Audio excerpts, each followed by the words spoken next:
Greetings, this is Dale Knight and Dee Marie. How you doing today? I'm doing great. How are you, Diego? I'm excellent. Today is Thursday, September 25th, 2025. Wow, only 5 days left to September. That's right. Wow, and it's Yeah. it's been a festive month, hasn't it? Yeah, very festive month. And the key thing is we had some sun today. I know. Wow, what a great view there. And yeah, I feel like we're starting to have that summer weather now that Yep. it's September.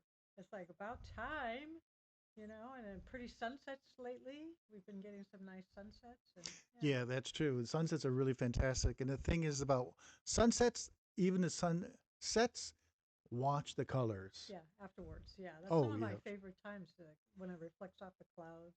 Yeah, that's Yeah, something it's else. really horrible living here, isn't it? But Sometimes it's stressful because, hey, you want to see the sunset. You got to make sure it's a perfect time. yeah, Well, anyway, so today I introduce you to Chiles and Nogado, and this is a Mexican traditional meal in September. And what do you think about it? I loved it. Now, every year that I've been here, I've always a little bit too late and I always miss it. So I told you I want to get to it this year, and it was delicious. Now, it's first of all, it's very colorful and that's very deliberate. I did a little research on chilies and nogada, and um, it was actually first introduced in Puebla, and this was something for that the local nuns made for the, I can't remember his name, but he was going to become the future emperor. Now we're emperor or president of Mexico after he signed the formal treaty that granted Mexico independence from Spain. When he came back to Puebla, the local nuns wanted to create a dish to honor him. So they wanted to use all local ingredients. So the chili en nogada is actually a poblano chili, and it's usually roasted, though there are some that sometimes bread it and then fry it. But then it's stuffed with picadillo, and picadillo is this delicious, and I just really enjoyed this. It's a mixture of ground beef or ground pork with spices and little pieces of fruit, some usually like pine nuts, and some seasonings in there, and it just gives it that little savory kind of flavor. So, and then the sauce is actually a walnut sauce. Now, this is not from the typical kind of walnuts that you get at a grocery store. These are actually fresh picked, and they soak them in water, and so that's what brings out that white color. And it's a creamy sauce that's based with the walnut as the base, and then they top it off with the pomegranate seeds and fresh parsley. And that was the whole intention of those nuns. They wanted to honor the tricolor Mexican flag. So you've got your red, your white, your green of the poblano, and it was delicious. Now this is regarded as the most patriotic dish of Mexico, Hmm. and it's something that's traditionally introduced in September, sometimes in August, because of the pomegranates and there was something else in there, but basically because of the pomegranate. And so you'll get it during Mexican Independence Month. So that's why I said we're wrapping up September here with all the fiesta. So thank you very much. I really enjoyed that today.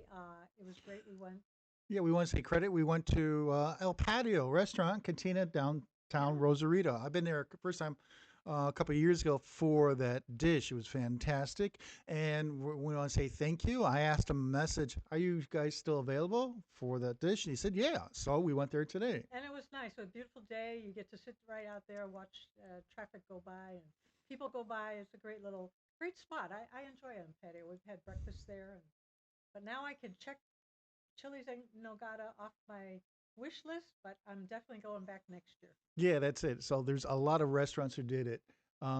There's a lot of restaurants have their own versions of that. Well, that's it. Sometimes they put different things in them, so it'd be nice to sort of try different ones. Now that I'm no longer, you know, this was my first time, but now So I got there. it under my belt. So Well, the thing is this is Mexico. September is independence, yep, and we had a big event for the United Side, Baja California. It was a couple of days ago. We want to say thank you for Los Amigos Sports Bar and Grill. Yep. And we all had a great time. So here is the video that what we experienced.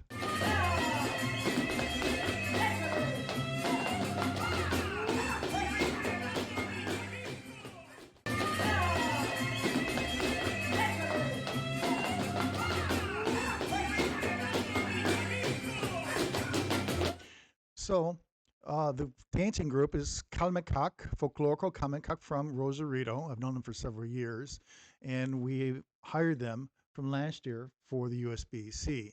Um, and well, you're the one who managed the Fiesta of the Future, so tell us about that. Oh my God, it was such a fun night. I couldn't have asked it to go any better. I mean, first of all, starting off with this folklorical. I mean, look at that beautiful dress. I'm always fascinated every time we go to a folklorical presentation, and they outdid themselves. Her outfit is absolutely beautiful. Put on a wonderful show for us, and that really set the mood. I tried to make it as festive as possible. Also, when we walked in, I know I see you wearing one of your little beads. We had little Mexican fiesta bead necklaces and started off with that. And so we started with the folklorical, and then after that, we went into a game of Loteria. Now, as a lot of people know, I run the bingo blast for USBC every month, which is American bingo. But this time, we wanted to stay true to the Mexican theme, and we had Mexican Loteria. And it's fun because it's a card with pictures on it, and everything's in Spanish, and it'll be things like a rooster or a barrel or things like that. And everybody participated. It was a free Loteria game, and you had to fill up the card. We had a great time. One of our board of directors, Laura Orange, was our wonderful Loteria hostess. She always does that in her little apron. And then the winner got a wonderful prize, including a little mini bottle of Patron tequila and then a gift bag of different local Mexican sweets. So that was a lot of fun. And of course, what's a fiesta if you don't wear your best fiesta wear? So we encouraged everybody to dress fiesta style. We had the men and the women doing both things. The ladies brought out their best dresses, their big earrings, their colorful outfits.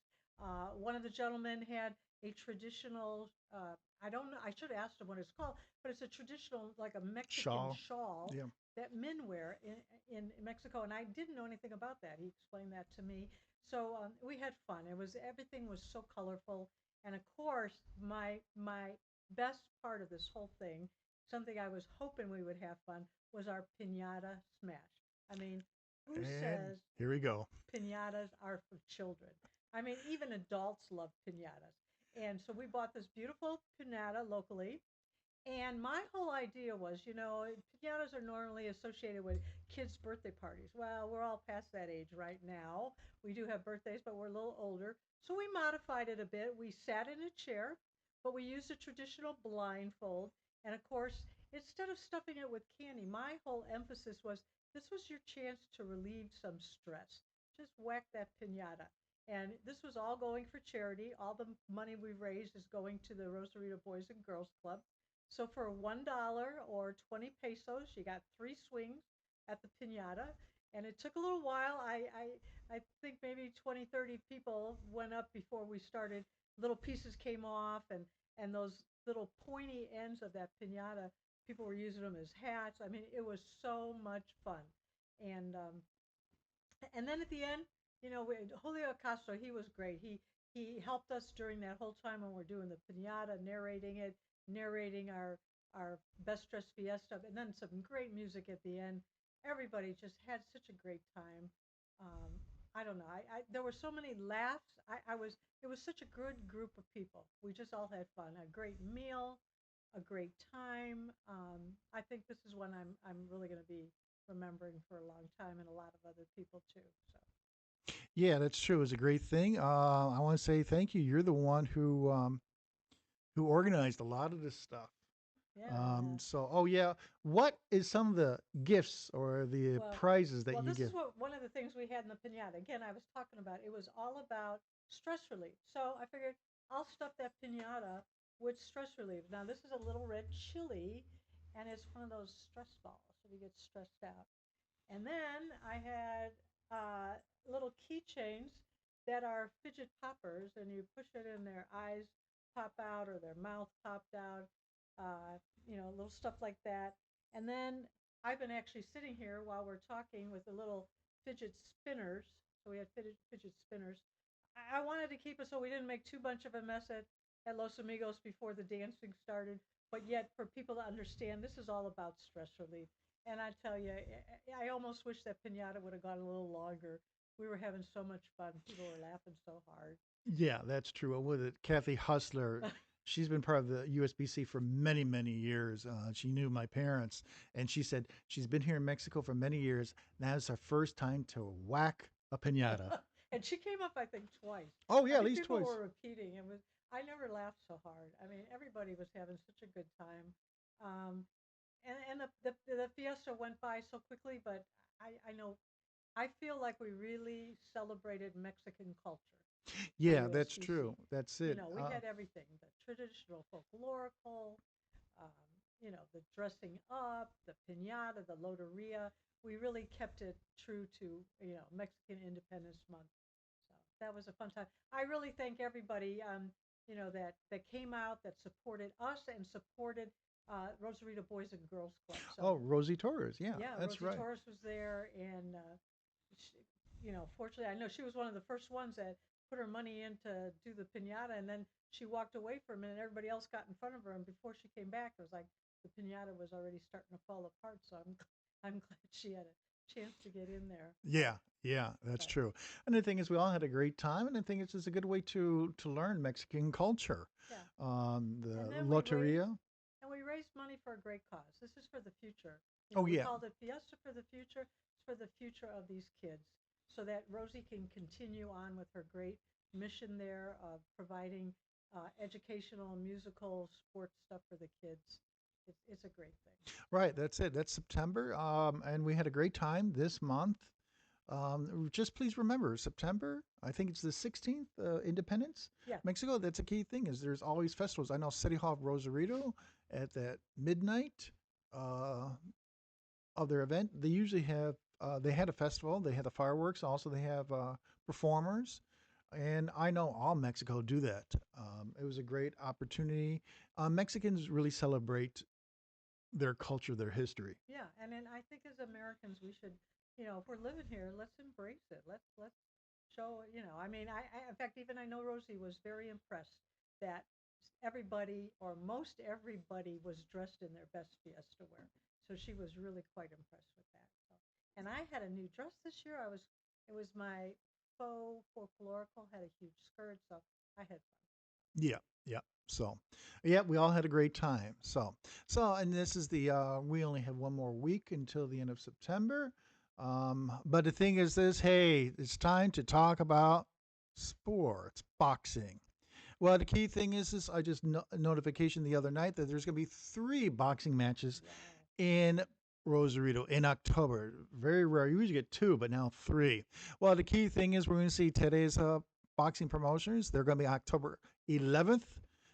Here's the poster about that. I posted more information about at the Baja Sports, and I will provide more information in the future. But October 11th, it'll be at Rosarito. I'll provide a location. It'll be at uh, the sports facility in there, north of Pavilion Shopping Center. So that's it. So another thing is this: we have a new boxing promoter company here called Oh, wow. BBKO, and I just saw it about an hour ago. They finally made the official page. Oh, good. So that's it. So that's going to be on the 18th of this month. So we want to say congratulations, Angel. We saw him a few months ago for a boxing match and he won. Congratulations. And now he is a boxing promoter company. That's a good thing for here, Rosarito, Tijuana, but Baja for also for boxing. So we're going to get more information for that one soon. But congratulations for BBKO. Now the other thing is this Ernesto Netti for War Boxing International. He just made the announcement a couple of days ago. So it's going to be on the 24th on a Friday. Yep. Wow. Very rare to have something on Friday. Also, we could see the poster. We're going to get more information soon. But the thing is, our buddy, Jalel Reddick, we saw he'll be here.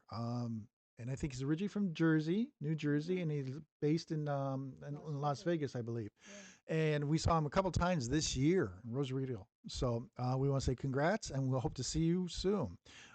So we want Wow. to say that boxing is growing, It really is. and tell me, you really like boxing? Hey, if you'd asked me 4 years ago, would I ever go to boxing, I would have said you're crazy. And now I actually look forward to it. When you told me three boxing events in October, it's like, oh, cool. I feel very comfortable. I'm starting to recognize some of the boxers, and I don't know, it's entertaining. Again, I cannot explain it. Yeah, on a certain level, I can explain it because sometimes I'm fascinated by the outfits they wear, Yep. Yep. which is which is really pretty funny. And some of them, it's their very first debut fight, and they come out, and they're all in their best wear. And it's like I hope you do good because you spent a lot of money on that outfit. But no, seriously, I mean, I love. I'm starting to recognize the names. I think I'm getting a little bit better at understanding exactly how they score boxing, and I can go, oh, Also, I don't think that's one. their nicknames. Come on. I mean, some of the Oh, interesting names. We have oh, the Gato versus the Burrito. oh, I know. Yeah, and the Burrito. Yeah, he's. We saw he's had supposed to have another boxing match in Tijuana recently. Oh, then there was that one guy one time. He came out. He looked like he was in a onesie pajama, like a Eeyore. Yep, I that's mean, something. it's pretty amazing. Oh, and then there's one that had a face mask that came out like a gold face mask. Yeah, And yeah, that's it. yeah. And we're not talking about lucha libre. No, no, No, no, no, there's no, something done else. that. But I like true boxing much better. And all the people that run it. The commissioner, the announcers, the referees. Uh, all nice people. So I feel comfortable in that area, and I look forward to it. So this is great. I'm glad to see boxing growing in Rosarito. Yeah, that's true. It's growing. I mean, Tijuana is well known in Rosarito, and it's growing this year as well. And the thing is, well, I want to say I'm bragging that Baja Sports BC is one of the premier promotion uh, media from here, promote sports, not for boxing here in Well, Rosarito. you get all those photos out there. You get the results out there. I mean, I think that definitely helps. People are watching if they can't be there. Yeah, They're that's looking true. for their favorite boxers. Results for that night. We try and get that out there right away while we're at the event. So, yeah, I want to say thank you. You're the one who comes up with the results. yeah. I I'm took the getting better at writing it now that I understand the difference between a TKO and a KO and yeah, that's something whatever. else. So yeah, And it's really unique because some of these guys I know was a couple of years ago. The guy named Esquiel Flores, and I know he spends a lot of time in. I think he's in L.A. or San Diego, but he's been going to big boxing matches in Las Vegas and New York. oh wow, So some of these boxers are um, they want their name, and so it's good for that one. It's good for boxing scene because it's a great way to. This is another scene from Rosarito. Most people think it's the beach. A beach is really great, but the thing is something unique is sports, specifically boxing. That's it. and the other thing I'm noticing, have you noticed lately, the last couple times, there's more women getting in boxing. Yes, that's true. There's been, every once in a while we get where there's maybe two fights with the women, and Yep, yep, that's something else. I interviewed one of the boxing ladies a couple of years ago. I said, "Is it difficult for a woman?" I said, "Yes, it is." But the thing is, she wants to promote it. She's a boxer, but she wants to promote boxing and women because they have opportunities and they're able yeah, to grow from themselves, but also to help with each other. And also, it's growing for boxing here and generally. yeah, and that's a serious sport. You got to really work out on that. So Yeah, it's serious. And it's funny. Some of the people we see them who live here, you get Gloria Gallardo yeah, and I think Pedro Juan Guzman. Uh-huh. That's something. Another person, another boxer here. Also, we have Francisco Mendivil. Yeah, And the yeah. thing is, it's funny to see those guys saying, "Hey, how are you? How you doing?" And the thing is, like I see them off the streets, walking by the coffee shops or restaurants, and they say, "Hey, what's up? Going on?" Stuff like this. Well, So and it's when the Rosarito fighters are there, boxers are there. It's like you can see you can feel the energy yeah, inside there. that's true. That's The true. the cheers and stuff like that. That's the other thing. It's like it's a very energetic sport. Sometimes they get really loud. And, Oh yeah. you know, The thing is, listen to the people. Listen to the chair to the cheering. yeah, I mean, you have people who have fans for their clubs, their groupies, and yeah, you can hear three, four people, but sometimes up to 10 or 15 yeah, people. yeah. I mean, it's amazing to hear that stuff. So, anyway, anyway, want to say thank you. Well, Studio 212, and our we're gonna have a guest speaker tomorrow. No, I'm gonna not say it right now. You're gonna have to wait for this one. Ooh, So, ooh. yep, and he's an artist here in Rosarito, and he just finished a Well, big project here in Rosarito. giving away too much. I didn't say his name. It's a he, Yeah.